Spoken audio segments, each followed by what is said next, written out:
India Mahavikas आघाडीची ठाण्यात जोरदार सभा. तुमच्याकडे 50 खोके आलिशान गाड्या, तर राजन विचारांकडे बाळासाहेबांचे विचार, दिघेंचे संस्कार.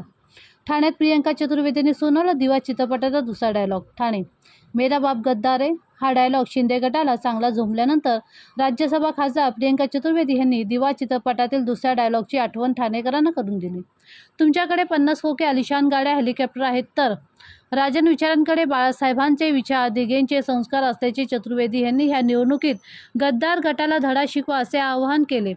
शिवसेना इंडिया आघाडीचे उमेदवार राजन विचारे यांच्या प्रचारार्थ ठाणे शहरातील इंदिरानगर नाका येथे निष्ठावंतांची जाहीर सभा पार पडली. या सभेत प्रियंका चतुर्वेदी यांनी शिंदे गटाला पुन्हा एकदा इशारा दिला.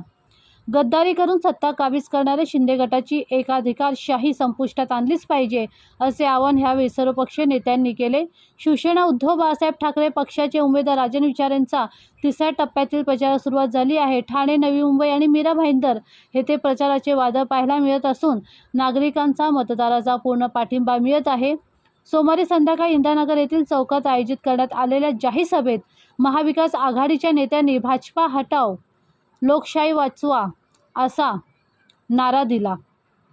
यावेळी महाराष्ट्र प्रदेश काँग्रेस कमिटी सरचिटणीस मनोज शिंदे, राष्ट्रवादी काँग्रेस शरदचंद्र पवार पक्ष ठाणे शहर जिल्हा अध्यक्ष सुहास देसाई, समाजसेवक आलम बाबा, भारतीय राष्ट्रीय काँग्रेस ठाणे शहर जिल्हा अध्यक्ष विक्रांत चव्हाण, प्रवक्ते ॲडव्होकेट राजकुमार मिश्रा, शिवसेना प्रवक्ते आनंद दुबे यांनी जनतेशी संवाद साधला व सर्वांना मार्गदर्शन केले. गद्दारांना गद्दार नाही तर काय महात्मा बोलायचे. आनंद दुबे, गद्दारांना गद्दार म्हटले की त्यांना खूप राग येतो असे मला समजले. अहो, पण गद्दारांना गद्दार नाही बोलायचं तर महात्मा बोलायचं का, असा टोला शिवसेनेचे प्रवक्ते आनंद दुबे यांनी लगावला. हिंदी भाषिक समाज किंवा उत्तर भारतीय जनता एक वेळ बंडखोरी करतील पण कधीच गद्दारी करणार नसल्याचे यावेळी दुबे यांनी सभेत संबोधित करताना सांगितले. चुनाव चिन्ह है, आप सभी लोगों को इस बात के लिए संकल्प लेना होगा कि मसाल के चुनाव चिन्ह पे 2 नंबर के निशान के चुनाव चिन्ह पे हम सभी लोग संकल्पित होकर के आदरणीय राजन विचारे जी के लिए, आदरणीय उद्धव बाळासाहेब ठाकरे जी के लिए हम लोग संकल्पित होकर के मतदान करेंगे और तीसरी बार हैट्रिक लगाते हुए आदरणीय राजन विचारे जी को हम लोग पुनः संसद में भेज करके तुरंत आपको आएगा मोदी, क्योंकि गूगल भी बोल रहा है कि झूठा और फेकू मोदी है. आज हिंदुस्तान की अर्थव्यवस्था, भाईचारा सब खतरे में है. और आज जो देश में ये चुनाव हो रहा है, पार्टियां नहीं लड़ रही हैं, इंडिया की जनता और मोदी से लड़ाई चल रही है. आज मोदी के लोग मोदी 400 पार हम कहते हैं. मोदी आएगा जरूर, लेकिन कहां आएगा? और रोड पर आएगा. ये लिख लीजिए, अंजलि कुमार का ये वचन है. ये आने वाले 4 जून को मोदी रोड पर आएंगे, और कहीं नहीं आएंगे. मोदी के लोग मुद्दे की बात नहीं करते, बेरोजगारी की बात नहीं करते. आज आप लोगों ने देखा कि राम के नाम पे, रहीम के नाम पे वोट मांग रहे हैं. कहीं बोलेंगे पाकिस्तान. पाकिस्तान हमारा पड़ोसी देश है, ठीक है, लेकिन आपका क्या लगता है? आप तो जनसंघी हो, मुसलमानों के विरोधी हो. हम तो भाईचारे की बात करते हैं, मोहब्बत की बात करते हैं, हाथ जोड़ने की बात करते हैं, और तुम देश को तोड़ने की बात करते हो बिना बुलाए. अगर थाना से हम चलते हैं, सोचते हैं करवालू नगर में मेरा मित्र है, वहां पे जरा हाल्ट कर ले 2 मिनट. इन्होंने अपना जहाज सीधा लैंड कराया कहां? पाकिस्तान पे. नवाज शरीफ के यहां बिरयानी खाने चले गए और साल भेंट देने चले गए. आप बताइए कि देश के अंदर इतनी बेरोजगारी है, इतनी महंगाई है कि हम लोगों को अगर कोई किसी को कुछ खिला देता है तो बोलता हमने आपको खिलाया, तो कितना दिल को ठेस पहुंचता है. आज वो बोलते हैं हम देश के 80 करोड़ लोगों को राशन देते हैं. राशन तुम अपने बाप का नहीं देते हो, राशन देश के किसान नौजवान पैदा करते हैं और वो सरकार खरीदती है। कांग्रेस सरकार ने भोजन का अधिकार दिया, जो 2 रुपए किलो जो बहुत गरीब है उनको तक पहुंचाने का काम था। आप जिसको नहीं मिल रहा है उसको भी 80 करोड़ में जोड़ करके हिंदुस्तान को बदनाम कर रहे हैं कि 80 करोड़ लोगों को हम राशन दे रहे हैं। कोई मेहरबानी नहीं कर रहे हो। तुमने इतना लूटा है देश को। 70 साल में देश के ऊपर 55 करोड़ रुपया कर्जा था। आप सभी लोगों को सोचना होगा कि 70 साल में 55,000 करोड़ कर्जा था देश के ऊपर। आज देश के ऊपर 225 करोड़ देश के ऊपर कर्जा हो गया। जो पेट में बच्चा है वो भी कर्जदार हो गया। भारत का 1,40,000 रुपया उस बच्चे के ऊपर भी कर्जा गिरे चला दिया। आप जानते होंगे मशाल, आप सभी लोग जानते हैं कि मशाल जो है वो एक रोशनी, एक दिशा दिखाती है। उस वक्त भी राजा महाराजाओं के जमाने में मशाल चलता था, उस वक्त ये दीप नहीं जलता था, मशाल जला करके लोगों का आदर होता था। ये आज वो मशाल है जो लोगों को ये अंधेरे से निकालेगा। जो आप सभी जानते हो कि कितनी महंगाई, कितनी बेरोजगारी, क्या क्या है, वो आप सभी लोग बखूबी जानते हो। मैं क्या बताऊं, आज वो वही वक्त आया है कि हम अपने संविधान का रक्षा कैसे करेंगे, हम अपने रोजगार का रक्षा कैसे करेंगे, हम अपनी बहू बेटियों की इज्जत का रक्षा कैसे करेंगे, हम अपने तमाम जहां रहते हैं वहां का स्वाभिमान कैसे करेंगे। तो उसके लिए ये वक्त हमारा आया है कि आपकी ये लोकतंत्र में ये इतना बड़ा पर्व है जिसमें आपकी ताकत है। लोकतंत्र में यही होता है कि आपकी ताकत है कि जो आप अपने वोट से जिसको चाहें उसको आप बनाएं। तो इसलिए हमारी ये विनती आप तमाम लोगों से है कि राजन विचारे साहब जो सच्चा सिपाही शिवसेना ही का नहीं, हम तमाम लोगों का, ये हर धर्म का, सर्वधर्म संभाव का सच्चा सिपाही है, इसको आप सुन करके बेहतरीन कामयाबी से, जो 14 के बाद 19 में ज्यादा वोट से आए थे, 19 के बाद अब जो ये है वो उससे भी ज्यादा आप तमाम लोग संकल्प लीजिए कि भाई मैं अपना हर एक वोट, पहले मतदान बाद में जलपान, सुबह उठ के पहले वो कीजिए। लोग लगे हुए हैं, आपका अपना मतदान है और आपका अपना लोकतंत्र का अधिकार है जो बाबा साहब अम्बेडकर ने दिया। आज उसको खत्म करने के लिए लोग लगे हुए हैं। हम तमाम लोगों के सामने ऐसा कहेंगे कि किसी की ताकत नहीं कि संविधान को खत्म कर दे, लेकिन इस तरह की जो साजिशें चल रही है, जो लोगों में नफरत फैला रहे हैं, जो आपस में लड़ाई करा रहे हैं, हम उससे मुकाबला करेंगे। वो मुकाबला करेंगे कि हम अपना वोट, हम अपना मतदान, ये हम अपने विचारे जी के नाम पे देंगे। जैसा बताया गया 2 नंबर है और मशाल है। रवींद्र बंधू राजन विचारे यांच्या प्रचारार्थ जमलेले उपस्थित सर्व बंधू आणि भगिनींनो आणि मंचावर असलेले आजचे प्रमुख प्रवक्ते, त्यापैकी या ठिकाणी प्रियांकाजी, आमचे आनंदजी हे खास करून या ठिकाणी आले आणि बाकी काही माझे सहकारी या ठिकाणी आले, उपस्थित सन्माननीय मंच, या वागळे स्टेटमध्ये आज इंदिरानगरला सभा घेतलेली आहे।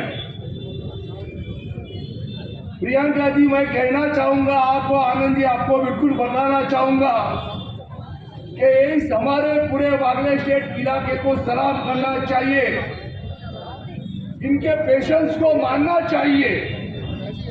ये यही से जो आप मुख्यमंत्री देख रहे हो एकनाथ जी शिंदे, जो इसी इलाके से जीत के जाते हैं, और इनके सामने सबसे पहले लड़ाई मैंने की थी, जो सिर्फ 7,000 वोटों से हारी है। अब इसमें ताली बजाने वाली क्या बात मुझे समझ में नहीं आती। पेशेंस वाली ये बात है कि सीएम बंदे यहाँ से 4 बार जीते गए और और 4 बार इनको मानना इसलिए चाहिए, 4 बार हमारे मतदारों को बताया गया कि ये पूरी झोपड़पट्टी तोड़ के पास सामने यहाँ पर आपको अच्छे फ्लैट दिए जाएंगे। बताया था क्या नहीं बताया था? और मैं बिल्कुल बताना चाहूंगा, भाजपा की राज में यहाँ पर बुलडोजर लगाया था। दीदी लगाया था कि नहीं? उस वक्त कांग्रेस में जेबी यादव गांधी कॉलेज से लेके हमारे यहाँ पर घाट मैडम सबसे यहाँ पर अंजलि से हमारे तो हमारे मुल्ला यहाँ से सभी है, निजाम से लेके सब यहाँ पर प्रियंका जी यहाँ पर बुलडोजर के सामने आके झोपड़पट्टी बचाई थी। और उस बचाने के बाद भी हमारे लोगों ने हमारे सीएम को एमएलए बनाया। एमएलए बनाने के बाद 5 साल के बाद यही भाषण हो गया कि मैं जीत के आऊंगा, मुझे वोट दोगे तो मैं ईस्ट वारलीपाड़ा, रामनगर, सिपी तालाब, इंदिरा नगर, ये सभी कैलाश नगर से सभी झोपड़पट्टी को आपको अच्छा फ्लैट दूंगा। फिर हमने 5 साल उनको जीत के दिया। फिर 5 साल आगे किशन नगर, शिवाजी नगर एरिया में फिर बताया गया हर बरसात में 2 बिल्डिंगें गिरती है, 25-25 लोग मर जाते हैं। फिर वहां पर बताया गया मैं अभी मुख्यमंत्री बनूंगा तो यहाँ पर क्लस्टर लाऊंगा, हर एक को अच्छे फ्लैट दे दूंगा। फिर 5 साल हमने उनको एमएलए बनाया। मैं इसीलिए बोल रहा हूं कि हमारे जो मतदार हैं इनको सलाम करना चाहिए। चाचा जान, इनको सलाम करना चाहिए। अरे मोदी जो झूठ बोलता है उससे ज्यादा तो हमारे सीएम झूठ बोलते हैं। और हमको तो फ्लैट छोड़ो, नौकरी छोड़ो, हमारे खाते में 15 लाख छोड़ो, 15 रुपए छोड़ो, मगर हमारे मुख्यमंत्री के घर में रिक्शा के बाद 10-10 गाड़ियां और एक छोटे प्लाट के बाद 5-5 बंगले। अच्छी बात होना भी चाहिए, होना भी चाहिए। हमारे लोगों ने दिए हुए वोटिंग पे इस हमारे इलाके से मुख्यमंत्री बने, अच्छी बात है, पर एक तीसरी सोच है। अब दुनिया का भला करते हो, महाराष्ट्र का भला करते हो। अरे कभी जिन लोगों ने आपके वोट बन के आपको करोड़पति अब्जोपति बनाया उनकी तरफ भी देखो। और वो आज वक्त आ गया है, आज वो वक्त आ गया है।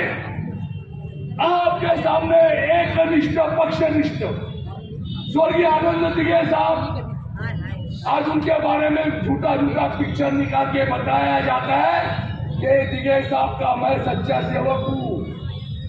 मगर जब राज्य विचारे सभागृह लेते थे तब मैं विरोधी पक्ष नेता था और मैं गवाह था।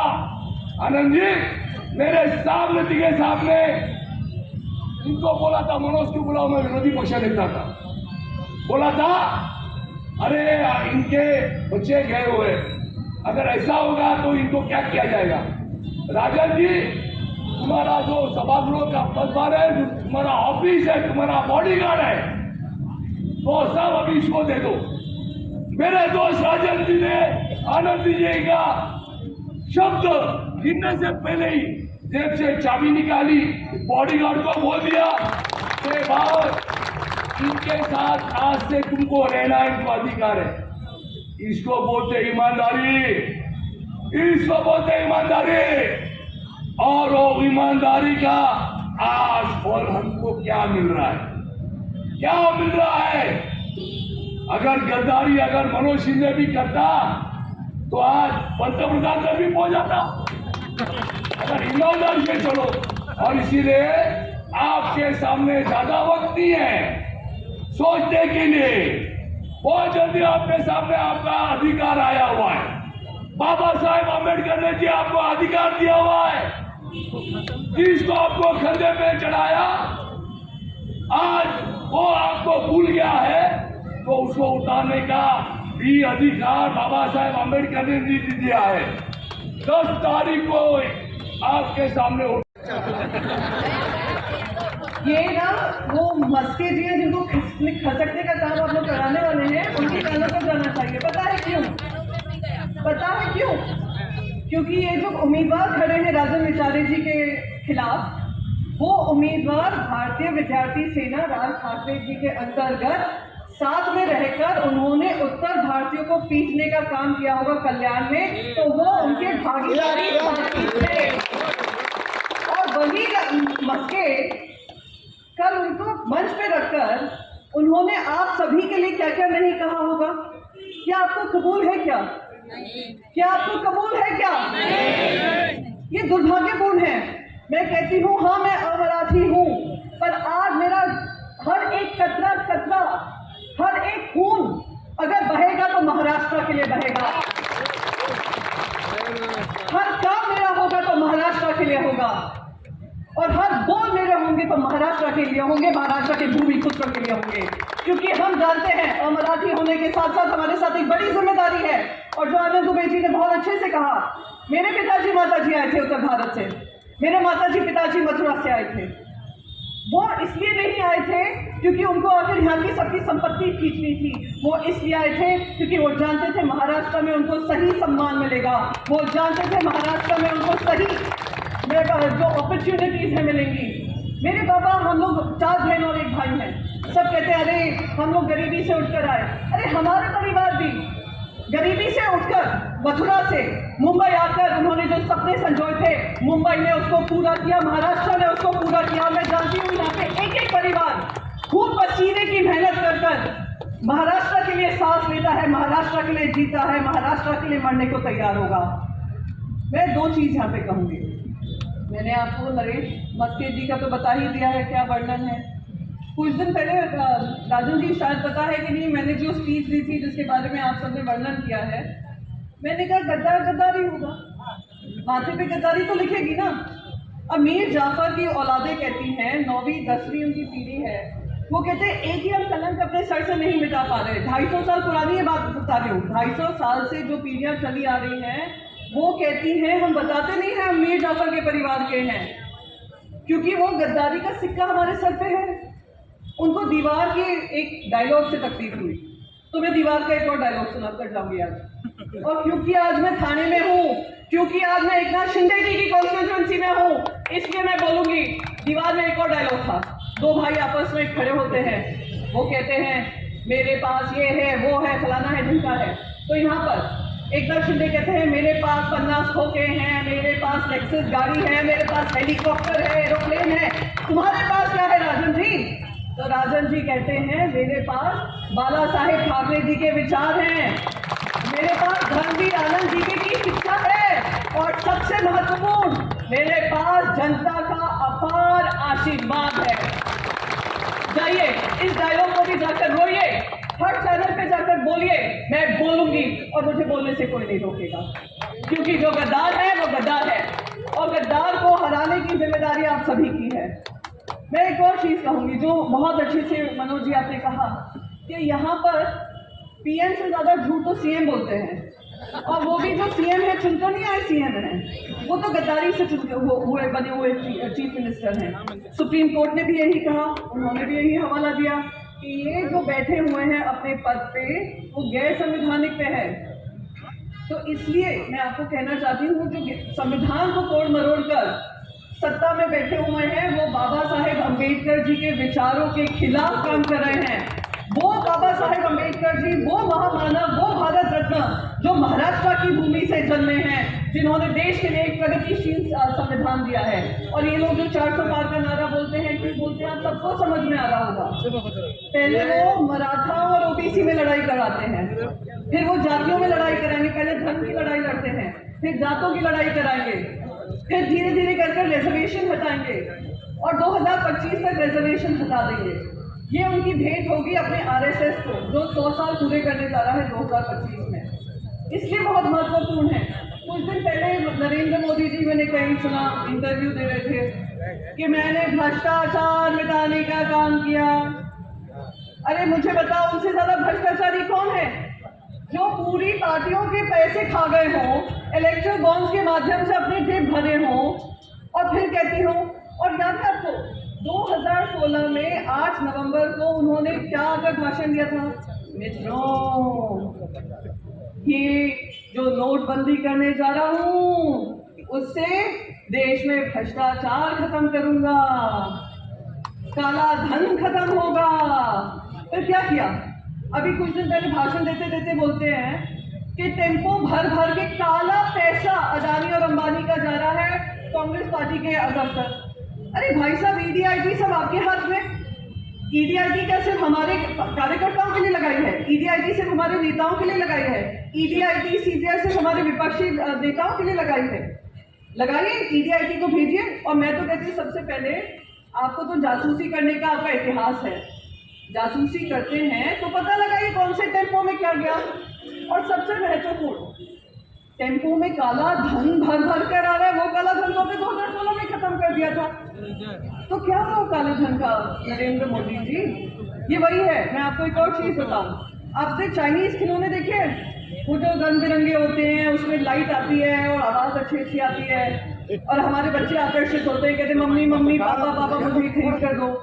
अब उनको खरीद कर दे देते हैं क्योंकि सस्ता होता है, अच्छा दिख रहा है, लाइट आ रही है, साउंड आ रहा है, और 2 घंटे बाद वो खिलौना चलना बंद हो जाता है। ये इनकी जो मोदी जी की गारंटी है ना, ये वो चाइनीज खिलौना ही है। आपको बहुत आकर्षक बताती है, अरे मैं आपके लिए ये करूंगा, 15 लाख आपके अकाउंट में लाऊंगा, ये करूंगा, भ्रष्टाचार खत्म करूंगा, महिलाओं का सम्मान करूंगा, महंगाई खत्म कर दूंगा, पेट्रोल के दाम कम कर दूंगा, रुपये के रेट बढ़ा दूंगा, डॉलर के दाम खत्म कर दूंगा। और फिर जब जीत कर आ जाते हैं, हम सबको उन्होंने ये सारी बातें बताई। जब जीत कर आ जाते कहते अरे ये तो जुमला था, मैंने तो वोट पाने के लिए काम किया था। 10 साल हो गए हैं मोदी जी, अब जुमलेबाजी जनता को भी दिख रही है। महंगाई की चोट हर जनता के ऊपर पड़ी हुई है, आमदनी की चोट पड़ी हुई है, बेरोजगारी की चोट पड़ी हुई है, किसानों को चोट लगी हुई है, आपके अधिकारों को, संविधान के और प्रजातंत्र के असूलों को चोट पड़ी हुई है। ये सारी चोट पे मलहम लगाना जरूरी है, इसलिए राजन विचारे जी को जिताना जरूरी है। मैं थाने वासियों से कहूंगी, यही एक केंद्र बिंदु था जहां से गद्दारी शुरू हुई। हम इस गद्दारी का हिस्सा ना बने, हम इन गद्दारों के साथ खड़े हुए ना दिखें। हमें राजन विचारे जी को जिताना है।